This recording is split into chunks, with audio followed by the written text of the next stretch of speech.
CBSE इधर लगातार चर्चा में बनी हुई है और एक के बाद एक उससे जुड़ी खबरें सामने आ रही हैं।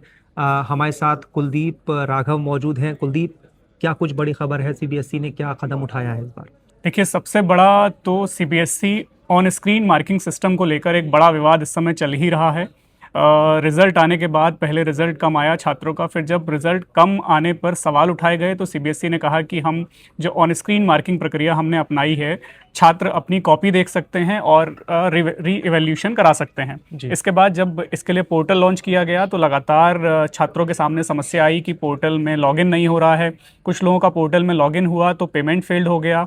छात्रों को धुंधली कॉपियां मिली, ऐसी आंसर शीट्स मिली जिसे वो खुद नहीं पढ़ पा रहे थे। फिर कई छात्रों की कॉपियों में अदला बदली की खबर भी आई। इस सब के बाद अब आईआईटी मद्रास और आईआईटी कानपुर की टीमें इस पूरे मामले को दुरुस्त करने की कोशिश कर रही हैं, सीबीएसई के पोर्टल पर काम कर रही हैं और 1 जून 2026 से सीबीएसई नए सिरे से कॉपी चेकिंग की व्यवस्था को सुचारू करने जा रहा है। अच्छा, पोर्टल को बीच में लेकर खबर आई थी सीबीएसई की कि वो हैक हो गया, कुछ इस तरह की खबरें आई थी। उसको लेकर कोई कदम उठाया गया सीबीएसई की तरफ से? दरअसल 17 साल के एक इथिकल हैकर जो कि खुद 12वीं का छात्र है, निसर्ग अधिकारी, उसने दावा किया था कि फरवरी महीने में जब ये पोर्टल लॉन्च हुआ था या जब इस पोर्टल पे बातचीत जारी थी, तब उसने इस पोर्टल की साइबर सिक्योरिटी चेक करने की कोशिश की थी और उसने दावा किया कि उसी वक्त उसने ये पोर्टल हैक कर लिया था क्योंकि इसमें बहुत सारे लूप होल्स थे। पासवर्ड पब्लिक डोमेन में मौजूद था, ओटीपी की आवश्यकता नहीं थी लॉगिन के लिए। तो उसने दावा किया कि इस ओएसएम पोर्टल में किसी भी तरह का खेल किया जा सकता था। एंटर करने के बाद छात्रों के नंबर भी आसानी से बदले जा सकते थे। इसके बाद सीबीएसई ने दावा किया कि पोर्टल में किसी तरह का कोई टेक्निकल ग्लिच नहीं है।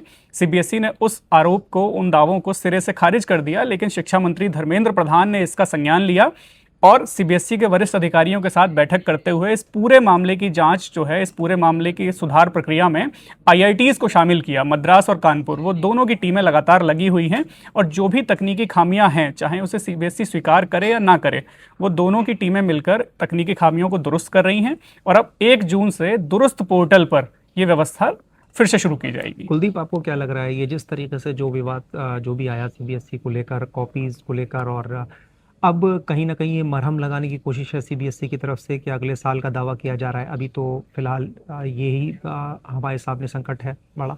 ओएसएम सिस्टम और उसकी खामियों से जूझते एक पूरे घटनाक्रम के बीच सीबीएसई ने एक बड़ा फैसला लिया है। बीते दिन यानी शनिवार को सीबीएसई की तरफ से बयान जारी किया गया कि अब हम अगले वर्ष से जो हमारी रिजल्ट की प्रक्रिया है उसमें हम बड़ा बदलाव करने जा रहे हैं।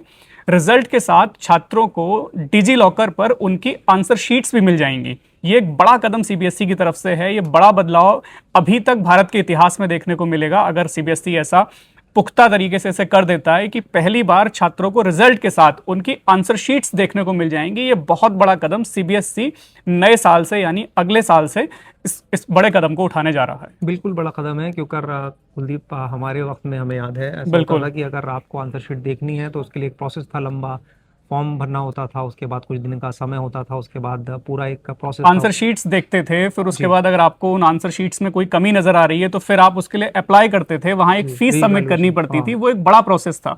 लेकिन अब ये छात्रों की राह, पेरेंट्स की टेंशन बहुत आसान हो जाएगी। जब आप इधर रिजल्ट आया आपका, आपने अपना डिजी लॉकर पर या सीबीएसई की वेबसाइट पर अपना रिजल्ट चेक किया और आपको थोड़ा सा भी डाउट लगा तो आपने डिजी लॉकर पर जाके अपनी कॉपी देख ली।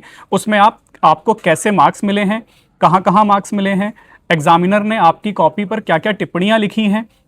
तो जैसे भी आपके मन में तमाम सारे सवाल होते हैं एक छात्र के, उनके पेरेंट्स के, कि हमारा बच्चा कैसी कॉपी लिख के आया है, इन सारे सवालों के जवाब सीबीएसई अगले साल से अपने छात्रों को रिजल्ट के साथ ही दे देगा। एक तो कुलदीप, बहुत बड़ी ट्रांसपेरेंसी आएगी और दूसरा ये है कि बहुत सारे विवाद जो हैं वो भी इसके साथ सुलझ जाएंगे, मुझे लगता है। इस बार तो हम बात करें तो सबसे बड़ा फायदा तो विवादों का ही होगा। सीबीएसई का रिजल्ट और कॉपी चेकिंग की पूरी प्रक्रिया विवादों में है, तो अगले साल से सीबीएसई अपने इस विवाद को जड़ से खत्म करने की कोशिश करने वाला है। दूसरी बात कि जो फिजिकल कॉपीज को रखने का और उनको अपने डेटा में रखने का जो एक बड़ा लॉजिस्टिक सपोर्ट होता है, वो सीबीएसई उसको आसान करने वाला है। तो अब क्या है कि कॉपीज एक बार डिजी लॉकर के पास चली गई तो डिजिटल फॉर्म में कॉपीज हमेशा रिकॉर्ड में रहेंगी। तो आपको फिजिकल कॉपीज रखने के लिए आपको किसी बड़ी व्यवस्था की आवश्यकता नहीं पड़ेगी।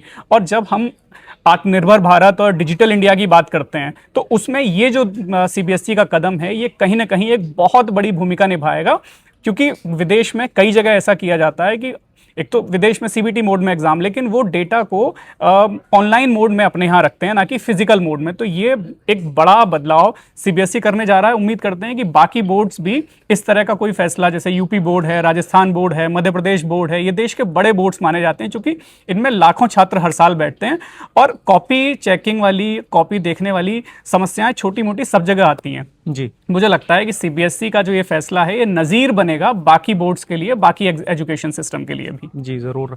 कुलदीप, कोई आंकड़ा है आपके पास कि 10वीं और 12वीं में हर साल इस साल कितने छात्र सीबीएसई में बैठे थे एग्जाम में? देखिए, सीबीएसई बोर्ड चूंकि देश का सबसे बड़ा सेंट्रलाइज्ड बोर्ड है और भारत के अलावा बाहर कई देशों में सीबीएसई के विद्यालय हैं। इस बार जो हमारे पास आंकड़ा है वो 18 लाख छात्र तो केवल 12वीं क्लास में थे और यही आंकड़ा लगभग 22 लाख छात्रों के आसपास, 20 से 22 लाख 21 लाख छात्रों का जो आंकड़ा है ये हमेशा 10वीं कक्षा में रहता है। तो कुल मिलाकर जो एक मोटा मोटा आंकड़ा है वो 45 से 50 लाख छात्र हर साल सीबीएसई की इन दोनों बोर्ड परीक्षाओं में बैठते हैं। उसमें मुख्य बोर्ड परीक्षा भी शामिल है, सेकंड बोर्ड एग्जाम भी शामिल है जो 10वीं का इस साल से 2 बोर्ड एग्जाम सिस्टम लागू किया है, और 12वीं की सप्लीमेंट्री परीक्षा भी। मतलब ये जो पूरा परीक्षा चरण है इसमें 45 से 50 लाख छात्र हर साल बैठते हैं इस परीक्षाओं। यानी ये सीबीएसई की तरफ से एक बहुत ऐतिहासिक फैसला आप कह सकते हैं और डिजिटल युग में एक बड़ा कदम। इसकी जरूरत भी थी सैयद जी, इसकी जरूरत भी थी। आप देख रहे हैं 13 मई को रिजल्ट जारी हुआ सीबीएसई 12वीं का, उसके तुरंत बाद से विवादों ने जन्म लेना शुरू कर दिया और आज हम देखें 31 मई है, कल 1 जून से रीएवल्यूशन और रीचेकिंग का पोर्टल शुरू होने वाला है। आप देख सकते हैं कि 16 दिन बाद, 15 दिन बाद भी अभी ये विवाद खत्म होने का नाम नहीं ले रहा है। रोज एक नई चीज आ जाती है। कभी छात्रों ने शिकायत की कि मुझे जो उसने सप्लीमेंट्री कॉपी ली एक छात्र ने, लेकिन जब उसने अपनी कॉपीज देखी तो देखा कि मेन कॉपी के साथ सप्लीमेंट्री कॉपी अटैच्ड ही नहीं है। एक छात्र ने अपनी कॉपी देखी, उसने कहा कि मेरी हैंडराइटिंग ही मैच नहीं खा रही है। तो ये जो सारे विवाद हैं ये इस बार सीबीएसई झेल रहा है, इस बार अपने सिस्टम को दुरुस्त करने की कोशिश कर रहा है, लेकिन अगली बार से ऐसे विवाद ना हो, अगली बार से ऐसी सिस्टम में खामियां ना हो, उसका एक बहुत बढ़िया तोड़। और मैं तो प्रशंसा करूंगा जिस भी व्यक्ति ने ये सुझाव दिया होगा, चाहे वो सीबीएसई का अधिकारी हो, चाहे वो सरकार के भीतर बैठा कोई सलाहकार है जिसने या कोई कमेटी हो जिसने भी ये सुझाव दिया है कि आप अगले साल से आंसर शीट्स को ऑनलाइन कर दीजिए और वो भी डिजी लॉकर के पास कर दीजिए, सीबीएसई के पास नहीं, डिजी लॉकर को दे दीजिए जिसको आप कहीं से भी कभी भी एक्सेस कर सकते हैं। ये बहुत अच्छा सुझाव है और वाकई प्रशंसनीय है। क्योंकि कुलदीप इसमें एक बड़ी वर्कफोर्स भी लगती थी, जाहिर सी बात है, इतने सारे लोग उसमें जुड़ते थे और ये पूरा प्रोसेस लंबा, अब जाहिर सी बात है डिजिटलाइज हो जाए, इन्वॉल्वमेंट होता है, बहुत तनाव रहता है, बहुत सारी चीजों की जिम्मेदारी होती है। रिजल्ट बनाने के प्रोसेस में आप रिजल्ट बनाएंगे, इधर आपका रिजल्ट तैयार हुआ, उधर आपने कॉपीज स्कैन करी और वो स्कैन कॉपीज बंच बन के मैंने अपना रोल नंबर डाला, मेरी कॉपीज मुझे स्कैन करके डिजी लॉकर पे मिल गई। तो एक बहुत बड़ा जो तनाव रहता था वो कहीं ना कहीं उसकी कोई गुंजाइश नहीं रहेगी और ये वाकई बहुत स्मूथ और स्ट्रीमलाइन होता हुआ एक सिस्टम नजर आ रहा है सीबीएसई का। चलिए, छात्रों के लिए एक बहुत अच्छा कदम है और सीबीएसई का एक क्रांतिकारी फैसला इसे कह सकते हैं। फिलहाल इस खबर पर हम आगे भी आपको अपडेट लगातार देते रहेंगे और देश दुनिया की तमाम खबरों के लिए आप देखते रहिए टाइम्स नाउ ऑफ भारत। बहुत बहुत धन्यवाद।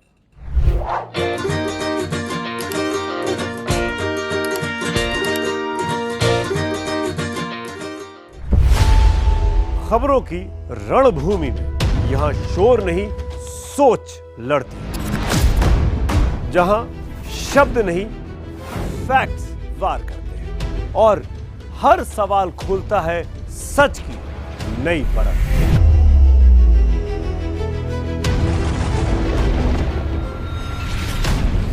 चक्रव्यूह आपके अपने सुमित अवस्थी के साथ सोमवार से शुक्रवार शाम 6:57 पर टाइम्स नाउ नव भारत पर।